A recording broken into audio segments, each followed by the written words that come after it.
We're back. What are your questions?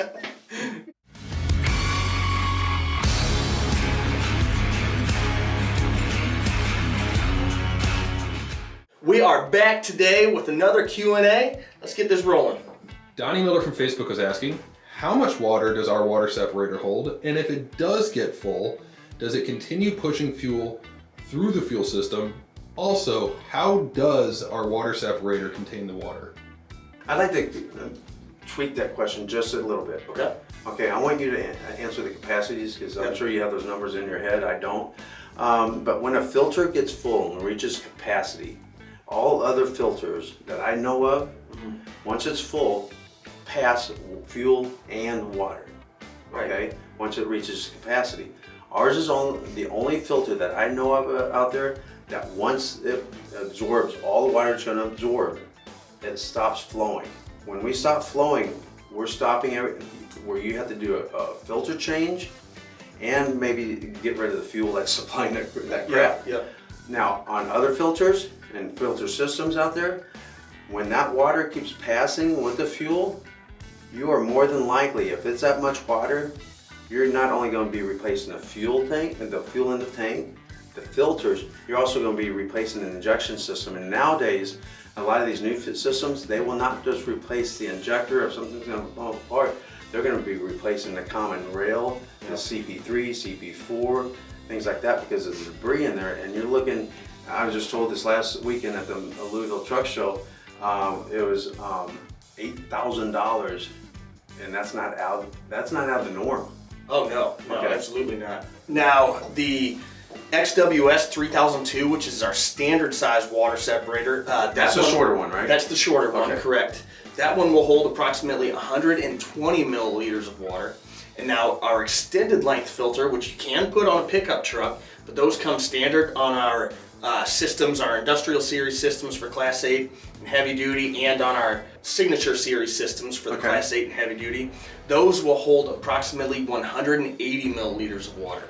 And yes, they will restrict fuel flow once full, but I have never heard of any reports of anybody actually being shut down. I haven't either. And what's real nice about the media that we use, basically it's a water dam, okay?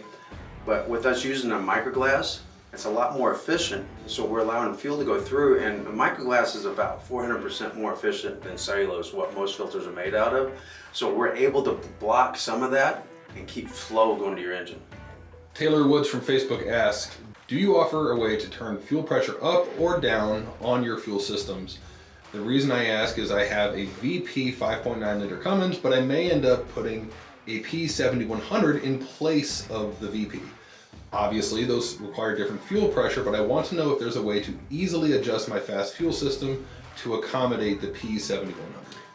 Great question. On the V pump, you're looking at 16, 18 PSI, okay, and that works great with our 100s and 165s. Yeah. Okay, when you go to the P7100, we like to push 45 PSI to that and or higher. Correct. Okay, so it takes two different motors. Now, if you're like our competitor, you'll take one motor and make it work for all, and then you'll burn it out and you'll be sending it in. So we don't do that. You can take a look at our long motor right here, our short motor right here, and see this. Okay, that works great for anything below 20 PSI and lasts a solid 1,000,000 miles, okay? So this motor is just going to outlast your truck. Now, if we take this motor and do what our competitor did and take it and just jam pressure, that's why they don't live as long. We will step it up to here. It's 1 3/4 inches longer. It'll run at those pressures all day long. We'll send it, that's actually a 140 gallon power pump, so it'll handle a lot of horsepower. Well, it depends what your lot of horsepower and mine a lot is. So, so that's what we would do. Maybe we could set him up with if he's going to be going to that for sure. Yep. Set him up with that. Lower the pressure at the beginning. Yep. You're going to have some overkill that'll last forever, and then we can bump the pressure up. Would that work? Yep. It would. Just get a hold of our customer service team and then get you taken care of. Yeah, we can set them up with the right return line fitting, the MRT, Yep. and the spring for the lower pressure and the higher pressure later.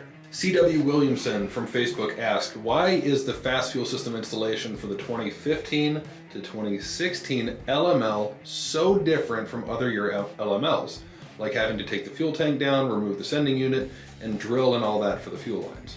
So the 15 and 16 Duramax had an even more restrictive fuel tank module, and that is why the installation process is more in-depth. Well, yes and no. They had 3 modules, 3 different part numbers that went in that year.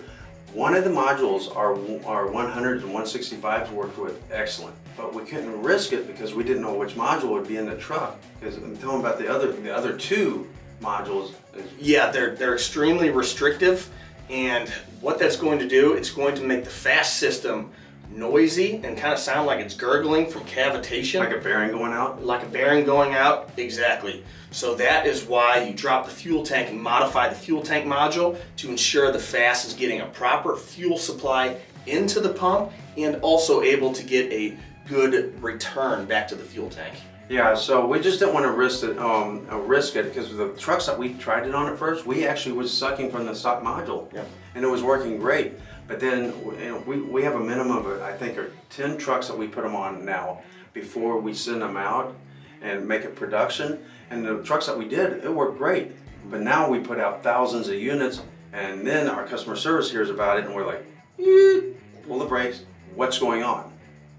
So that's why we do that. If we're flowing a lower flow pump, it can work. But we put out, when we say 100 gallons per hour, that's 100 gallons per hour on diesel fuel at that application pressure. Our competition does not always, they don't do that. Some of them run mineral spirits at free flow. Okay, so we're setting it up so when we put it on your truck or ship it to you for you to put on your truck, you almost have to just forget about it being under there. But change the filters. Yeah, please. Ozark Powerboat Club asked, when are we going to see the fastest diesel power speedboat the world has yet to see? Oh man. You know what? I know some people with some Duramaxes in there. I know some people with Cummins in there. I just don't know if I want to take that one on. My son and I, we've discussed it. If I go out on the water, I want to go fast. I don't want to sit there and play. So we'll play with what we know. We have some other things coming up. Okay, this one comes in from our good friends at Po Boys Diesel. He said some of the hot rodders have been a little confused or off in la la land, specifically the 7.3 liter Power Stroke folks. He says 7.3 heads have basically internal fuel rails with ports both in front and rear of the head.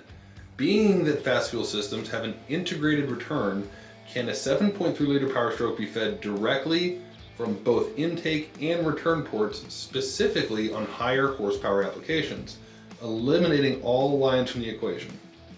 On that engine, I think it's a good idea, the pressure from both ends, and I'm going to go back to Bruce Mallinson that's helped me out in the past and got me really into horsepower race. I was putting twin turbos on my 1996 Dodge around 98, 99. Just went to the extreme. FASS was taking air out of fuel and everything took over, so I got out of that race at that time of doing it.